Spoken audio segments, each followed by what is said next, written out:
And we're back. So apparently may mga changes sa presyohan sa market and napilitan tayong ibenta yung mga items natin directly as USDT or direct cash. Kasi papakita ko. So yung goal natin na magbenta ng box of temporal piece. Tignan nyo naman yung price. Ang baba. 79. Let's say minus 7 pa yan. So that's gonna be 72 pesos for 1,000 temporal piece. No? Hindi ganon kadali mag-farm ng 1,000 pieces ng tradable na temporal piece. For the non-tradable ones, itong bound sa character, kayang-kaya lang. Kasi roughly, at the very minimum, 2,000 plus ka na per day. Kasi kunwari dito, around 400 na yung nalulot ko. 20 minutes pa lang yung nakalipas. Pero hindi siya tradable. This is just for the consumption para sa relic ko. Or if may plan ako na mag-craft using the temporal piece. But for now, the goal is to activate the Magic Storm, which is the 4th relic. Kaya mahaba-habang farming pa yung dapat kong gawin. Basically, I need 150 points to activate this one. Now, going back, ang mura ng bentahan. So, bumalik ako sa old ways, which is direct selling. Pati yung, tignan mo naman, oh. Grabe, ang mura talaga. This used to be 130 pesos. Tas biglang nagmura. Ipapakita ko sa inyo, i-share ko yung trading history ko, meaning lahat ng nabenta ko for the past since last ako nag-video. Ito yung mga binili ko tayo. Kasi gumawa rin ako ng cloth na set for my alts. So ito, nakapulot tayo. Tignan mo naman, hindi na nga mag 1 USDT. 0.72, 0.72, 0.9. Yung Secretas, nabenta ko ng almost $5. I mean USDT. O, tignan nyo. Dito, nakakabenta pa ako ng pag ganito. 1.49. Magkano ba yan? Let's say 58 times 1.49. 86 pesos pa nga. No? Kasi siguro plus 7. Kasi siguro 93 yung pinost ko na price nito. Pero ngayon talagang really low. Really low na talaga siya.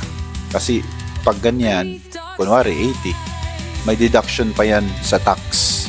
Hindi 80 yung matatanggap mo. So I think the best way is to sell again direct as USDT. Kaya yun recently yung ginagawa ko, benta as USDT. So far, pagpalagay na natin na eto, bilangin nga natin. Like, let's be realistic. 0.7 plus 0.72 plus 0.75 plus 0.94 plus 4.51 plus 1.49 plus 1.49 plus 1.49 plus 1.05 plus 1. Di pala. Sorry. Minus 1. Na-cancel ko pala yan. Plus 0.68 plus 0.84 plus 0.7.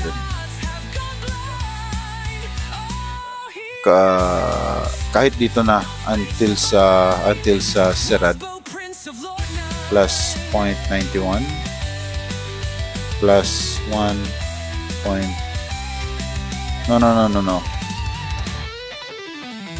plus 22.54. So roughly naka-earn tayo ng about $39 for the past 3 days. That's, let's say 58 pesos. That's 2,000 pesos na na-earn natin. Ngayon, anong gagawin ko dito sa 2,000? Syempre, after kasi may update coming October 15, may update si Lord 9. So along with the freebies na ibibigay nila, sasabayan ko siya ng summon packs. I am planning to get this, ang mga budol packs dito. Kasi ano pa to 22 days pa to.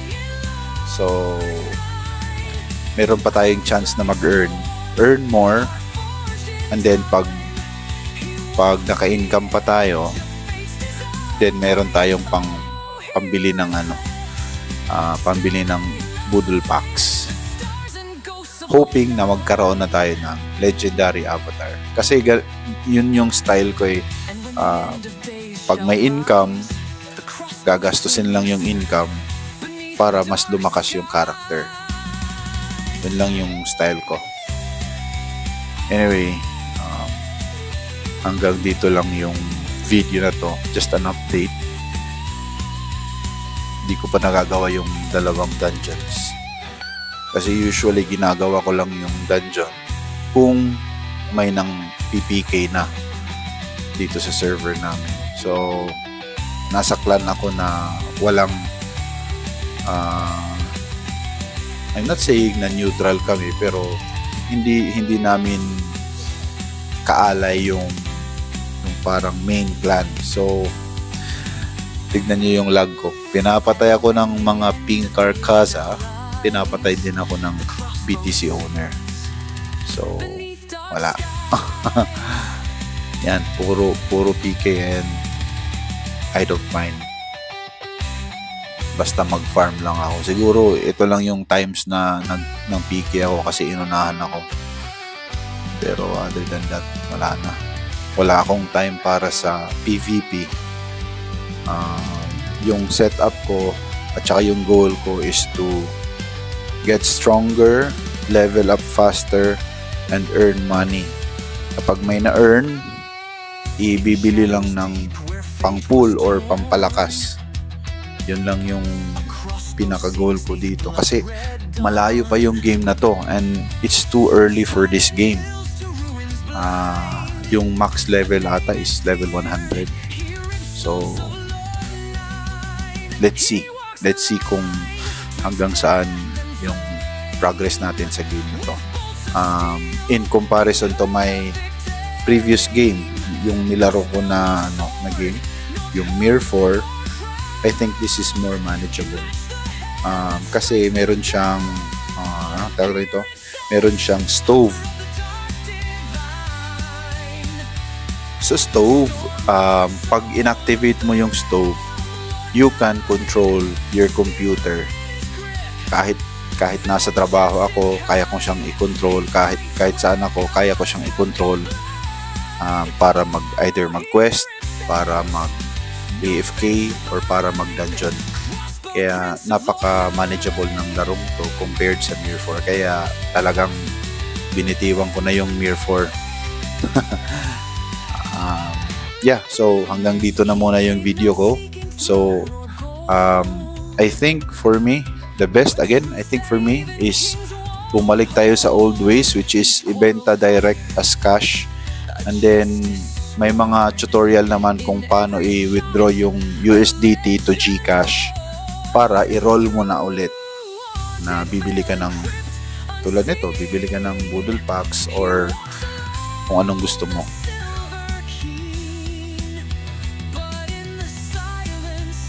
Okay, that's it for the video, and keep grinding tayo mga idol.